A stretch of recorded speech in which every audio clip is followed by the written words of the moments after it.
சோழர்களின் பொற்காலத்திலிருந்து ஒரு வரலாற்று கதை.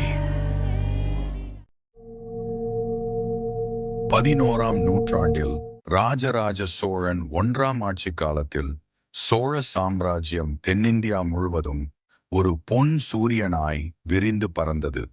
ஈழத் தீவுகள் முதல் தென்கிழக்காசிய தீவுகள் வரை அதன் புகழ் பரவியிருந்தது. ராஜராஜன் ராஜாதிராஜன் ஒரு வீர வெற்றி காவலன் மட்டுமல்ல, கலை, கட்டிடக்கலை மற்றும் பக்தியின் தாராளமான ஆதரவாளன். அவரது நித்தியமான மரபு தஞ்சாவூரின் பிரகதீஸ்வரர் கோவில் கட்டிடக்கலையின் ஒரு அதிசயம். ஆனால் அதன் நிழல் படர்ந்த திருக்கோவில் வழியோரங்களில் மறைந்து கிடக்கும் ஒரு அரிய புதையல்.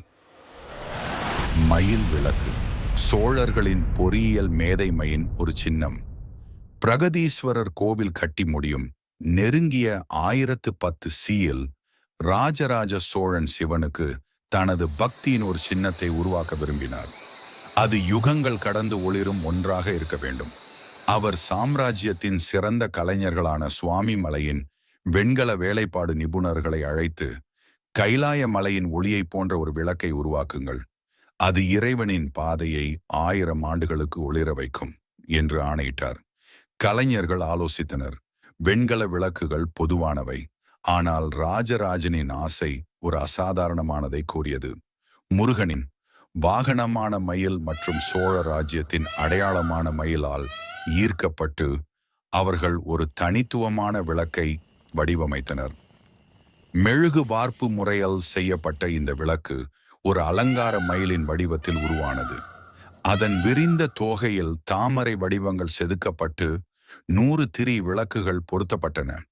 மயிலின் வளைந்த கழுத்து மத்திய விளக்கை தாங்கியது. அதன் விசிறி போன்ற வால் புகையை மேலே திசை திருப்பும் வகையில் வடிவமைக்கப்பட்டது. கோவில் சுவர்களில் கரும்புகை படியாதிருக்க. ஆனால் உண்மையான அதிசயம் அதன் சமநிலை. 5 அடி உயரமும் 1000 கிலோ எடையும் கொண்ட இந்த விளக்கு ஒரு ஒற்றை காலில் நிமிர்ந்து நின்றது. சோழர்களின் உலோகவியல் மேதைமைக்கு சாட்சி. ஐதீகங்கள் கூறுவதாவது, இந்த விளக்கு என்றென்றும் எரியும் வகையில் வடிவமைக்கப்பட்டது. பூசாரிகள் எண்ணெயால் அதன் தாழிகளை நிரப்பினர். பக்தர்கள் அதை காலம் தவறாமல் நிரப்பி விளக்கின் சுடர் ஒருபோதும் அணையாதிருக்க செய்தனர். ராஜ்யங்கள் எழுந்தும் வீழ்ந்தும் போனாலும் கோவில் பிரதிஷ்டை நாளில் ராஜராஜன் சொந்த கைகளால் விளக்கை ஏற்றினார். மாலை நேரத்தில் மயிலின் தங்கத்தோகை தீப்பிழம்புகளில் மின்னி கோவிலின் விமானத்தின் மீது நிழல்களை ஆடியது. பார்ப்பவர்களுக்கு இந்த விண்ணக மயில் சிவனை வணங்க வந்ததாக தோன்றியது. இந்த விளக்கு சோழர்களின் தெய்வீக ஆணையின் சின்னமாயிற்று. ஆற்றல், பக்தி, தொழில்நுட்ப திறன்களின் ஒருங்கிணைப்பு. ஆனால் ராஜராஜனின் பரிசுக்கு ஒரு ஆழமான நோக்கம் இருந்தது.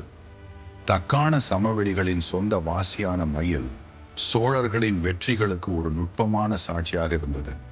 மயிலின் தோகை பல நிறங்களை ஒன்றிணைப்பது போல இந்த விளக்கு பல்வேறு நிலங்களை ஒரு தர்மத்தின் கீழ் ஒன்றிணைத்த சோழ சாம்ராஜ்யத்தை குறித்தது.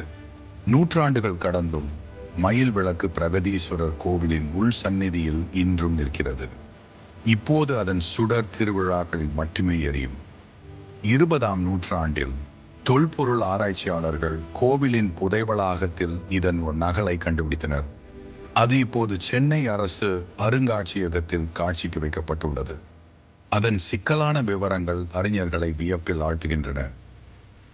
எண்ணெய் தாழிகளில் செதுக்கப்பட்ட சிறிய கிளிகள், ராஜராஜனை புகழும் சமஸ்கிருத கல்வெட்டுகள் மற்றும் அதன் அசல் பிரகாசத்தை குறிக்கும் தங்க பூச்சின் தடயங்கள். மயில் விளக்கு ஒரு வெறும் பண்டைய பொருள் அல்ல. இது சோழர்களின் ஆன்மாவை உருவகப்படுத்துகிறது. கலை இறைவனுக்கு சேவை செய்தது, பொறியியல் நித்தியத்திற்கு சேவை செய்தது. ஒரு மன்னனின் பெருமை ஒரு மக்களின் மரபாக மாறியது. சமூக ஊடகங்களின் குறுந்தகடு கதைகளை விட இதன் வரலாறு கோவில் கல்வெட்டுகளிலும் சங்க கவிதைகளிலும் தூசி படிந்த கையெழுத்து பிரதிகளிலும் ஒளிந்துள்ளது.